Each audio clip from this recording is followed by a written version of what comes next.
Hello students, example 3.7। डर लगे circuit है ना,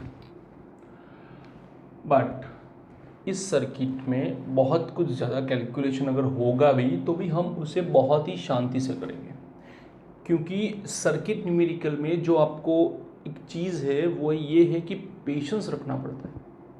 अगर आपके पास पेशेंस नहीं है ना तो आप डेफिनेटली किसी ना किसी चीज़ के पेशेंट हो, ठीक है। तो पेशेंस ध्यान रखो और चूज करो बड़ी बैटरी कौन सी है, 10 वोल्ट और 5 वोल्ट। अगर दो बैटरी हो तो दो बैटरी में से जो भी बैटरी सबसे बड़ी है उसे करंट देने का मौका दो सबसे पहले, और ये होगा करंट आई। अभी जो आई करंट आएगा वो दो पार्ट में डिवाइड होगा ऐसे, ठीक है। ये एक पार्ट और ये दूसरा पार्ट। कोई भी नाम दे दो ना, मैंने इसको I1, इसे चलो I1 नाम दे दो, बुक के अंदर I1 दिया है। तो ये होगा I2, ये होगा I1 माइनस I2, ठीक है। सपोज ये I1 है, यहाँ पे उसमें से I2 गया तो जो बचेगा क्या बचेगा, I1 माइनस I2। वो यहाँ पे डाला, वहाँ पे आप I3 या I4 भी लिख सकते हो, यहाँ पे कोई प्रॉब्लम नहीं, लिखो। फिर ये करंट यहाँ पे आया, ये बैटरी ने भी, बैटरी अगर कनेक्टेड है तो डेफिनेटली आप करंट देने की कोशिश करो, अगर देना हो तो कोई प्रॉब्लम नहीं है। तो मैंने यहाँ से I3 निकाला।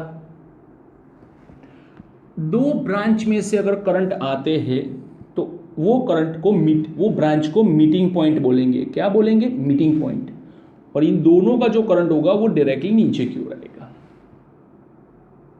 ये कितना? I2 प्लस I3 जितना, कितना आएगा? I2 प्लस I3 जितना, ठीक है। अब C के पास वो करंट आया, C is a junction, current एक ही के पास है, दो के पास नहीं है। अगर करंट एक के पास हो और दो के पास ना हो तो करंट डेफिनेटली डिवाइड होगा। तो कितना करंट डिवाइड करेंगे, तो यहाँ पे वो जानने की ज़रूरत आपको सबसे ज़्यादा है कि कितना करंट हम डिवाइड करेंगे। तो एक रूल होता है कि जितना भी करंट हम बैटरी में से निकालते हैं उतना ही करंट हमें बैटरी को वापस करना पड़ता है। सपोज मैंने यहाँ पे I1 लिया था और यहाँ पे मैंने I1 वापस कर दिया, ये I1, ठीक है, मैंने ये I1 वापस कर दिया। फिर क्या होगा कि जो ये करंट नीचे की ओर जाएगा, ये कितना जाएगा? I2 प्लस I3, और उसमें से हमने I1 को निकाल दिया, that's why minus I1, okay. अभी ध्यान से देखो, ये नीचे की ओर आएगा, ये भी नीचे की ओर आएगा, मतलब कि दो ब्रांच के पास करंट है तो ये हो गया आपका meeting point, I2 plus I3 minus I1, और ये है I1 माइनस I2। तो मीटिंग में क्या होगा? एडिशन होगा, I1 minus I2 plus I2 plus I3 minus I1, plus minus cancel, minus plus cancel, क्या बचा? I3।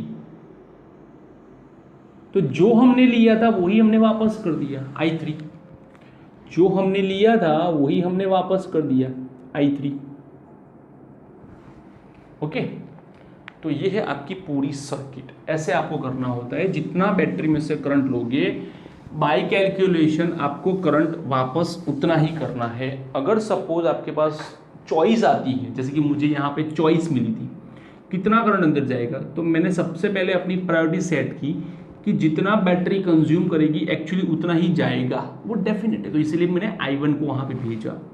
आप बोलोगे सर यहाँ पे I1 नहीं है, तो यहाँ पे भी कहाँ I2 था, वो तो टुकड़ा हुआ, कितना हुआ वो पता नहीं है ना। सपोज मेरे पास अगर 10 चॉकलेट है, ठीक है, और 10 चॉकलेट के टुकड़े करने होते तो मैं 4 करूँगा, 6 करूँगा, 5 कर सकता हूँ, 1 9 भी कर सकता हूँ, 9 1 भी कर सकता हूँ, कोई भी। उसके लिए मैं अलग अलग नाम दूंगा ना, ऐसा थोड़ी है कि 10 मतलब 1 0 आना ही चाहिए, नहीं, ऐसा नहीं होता है।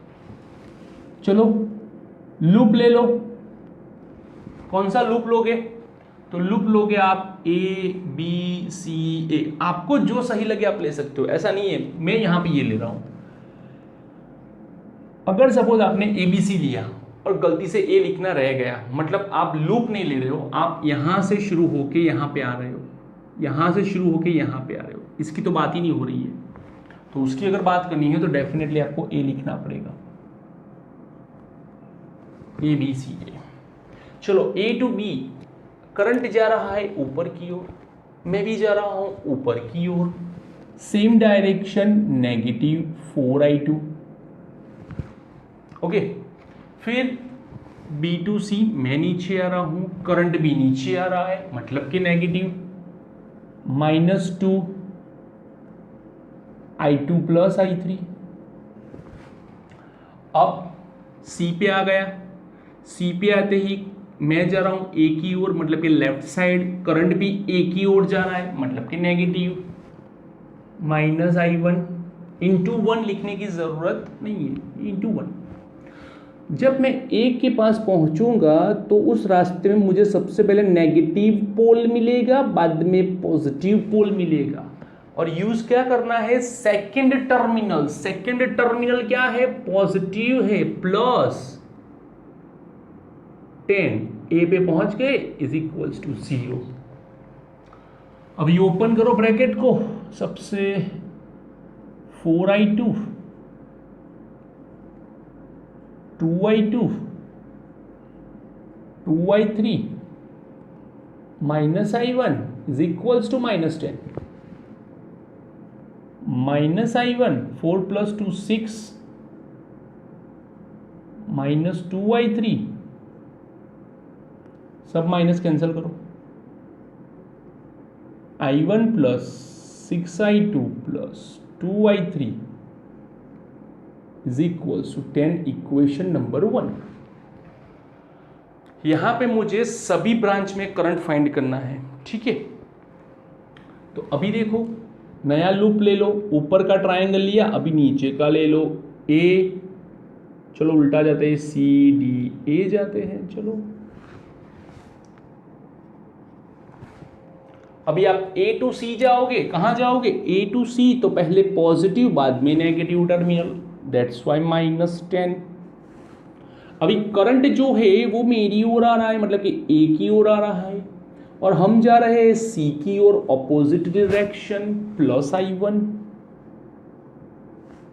अभी आप सी से कहां जा रहे हो, नीचे जा रहे हो, डी की ओर, करंट भी उसी डायरेक्शन में जा रहा है, that's why negative 2i2 + i3 - i1। अभी डी पे पहुंच गए, अब जहां कहां जा रहे हो, ऊपर की ओर, करंट भी कहां आ रहा है, नीचे की ओर, ऑपोजिट डायरेक्शन, मतलब कि +4।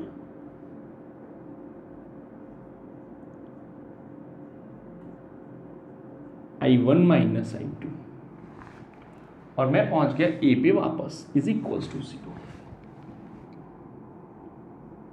i1 - 2i2 - 2i3 -2i1 + 4i1 - 4i2, और 10 को भेजो उस तरफ तो +10। i1 3i1 और 7i1, 2i2 4i2 6i2, 2i3 is equals to 10। हो गया, equation number 2। Add equation 1 and 2। i1 + 6i2 + 2i3 is equals to 10। 7i1 - 6i2 - 2i3 is equals to 10। ये दोनों कैंसिल हो गए, चलो अच्छी बात है, डायरेक्टली मुझे मिल गया 8i1 is equals to 20, therefore it's 2.5 ampere, it is 5/2 ampere. चलो इतना हो गया, I1 आ गया। चलो अभी आगे बढ़ते हैं। I1 के बाद हम लोग लेंगे एक और लूप जिसमें ये ट्राई करेंगे कि हमें अच्छे खासे इक्वेशंस मिले और थोड़े सस्ते से मिले। तो हम जाएंगे BCD से वापस B। कहाँ जाएंगे? लूप चूज करो, loop BCD to battery 2 watt is equals to वापस B। ओके, इसे हम एप्सिलॉन 2 बोलेंगे, इसे हम एप्सिलॉन 1 बोलेंगे। चलो अच्छी बात है। अभी जाना है B से C नीचे की ओर। -2 I2 plus I3, -2 same direction I2 plus I3 minus I1, दोनों नीचे की ओर है, हम भी नीचे की ओर, करंट भी नीचे की ओर, नेगेटिव। यहां पे कोई भी देखो, कोई भी रेजिस्टेंस नहीं है तो लिखने की जरूरत नहीं है। फिर यहां पे आ जाएगा बैटरी, तो सेकंड टर्मिनल यहां से जाओगे तो पॉजिटिव मिलेगा, +5 is equal to 0। therefore -2I2 minus 2I3 minus 2I2 minus 2I3 minus minus plus 2I1 plus 5, 0. So 2I1 minus 4I2 minus 4I3 is equals to -5। उस तरफ भेजो। अब I1 की वैल्यू यहां से लिख दो 5/2।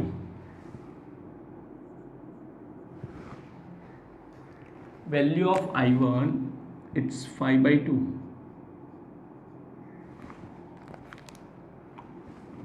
-4I2 -4I3 -5 टू कैंसल, 5 उस तरफ भेजो, -4I2 -4I3 is equals to -10। Minus cancel करो, 4I2 plus 4I3 is equals to 10। Then equation, otherwise एक काम करो, चलो यहाँ पे हम लोग यूज करते हैं ये इक्वेशन में, use value of I1 in equation number 1, और इसे नाम दे देंगे, ये हो गया 2, ये हो गया 3। Use I1 in equation number 1, तो it's 2.5 plus 6I2 plus 2I3 is equals to 10। उस तरफ जाए दो, 6I2 plus 2I3 is equals to 7.5। 2.5 को भेजो। अभी मुझे यहाँ से किसी को कैंसिल करना है, तो डेफिनेटली मुझे क्या मिलेगा, ये देखो I3 है, 4 है, ये 2 है। तो अगर इस इक्वेशन को मैं 2 से मल्टीप्लाई कर दूं तो यहाँ पे भी 4 आ जाएगा। तो equation is multiplied by 2। It's 12I2 plus 4I3 is equals to 15, और ये हो जाएगा 4I2 plus 4I3 is equals to 10, minus minus minus, और ये हो गया आपका कैंसल। तो यहाँ पे आएगा 8I2 और यहाँ पे आएगा 5। तो आपका I2 बनेगा 5/8 एम्पियर, सॉरी 5/8 एम्पियर। किसी भी एक इक्वेशन में इसे डाल दो, सपोज मैंने यहां डाल दिया, I2 is used in equation number 3, it's 4। I2 की जगह पे 5/8 डालो ना, 5/8 plus 4I3 is equals to 10। 4 2 जा So 4i3 is equals to 10 minus 5/2. It is 7.5. Otherwise काम करो, लिखो पूरा 10 माइनस एलसीएम लो, चलो इजी रहेगा आपके लिए। 2 यहाँ पे मल्टीप्लाई करो, 20 माइनस 5 15/8 एम्पियर। तो ये हो गया आपका i3। आपके पास i1 आ चुका है, i2 है, i3 है, सब है, ठीक है। तो अभी देख लो ब्रांच AC मतलब i1 5/2 एम्पियर, AB मतलब i2 कौन सा हुआ, i2 मतलब 5/8 एम्पियर, ओके। अभी AD जाना है, i1 minus i2, 5/2 minus 5/8, LCM ले लो, 8 इज LCM, 4 मल्टीप्लाई होगा 20 माइनस 5, तो ये हो जाएगा कुछ 15/8 एम्पियर, ओके। यहाँ पे आप एडिशन करोगे BC ब्रांच में, तो एडिशन आएगा 5/8 प्लस 15/8, 20/8, 5/2 एम्पियर। और ये जो CD ब्रांच है उसमें 2 का एडिशन सब्ट्रैक्शन होकर आंसर मिलेगा आपको 0, मतलब CD ब्रांच में कोई भी करंट जाएगा नहीं। क्लियर? तो ये हो गया हर एक ब्रांच का करंट, और ये हमारा एग्जाम्पल 3.7, ओके। लिख लो चलो।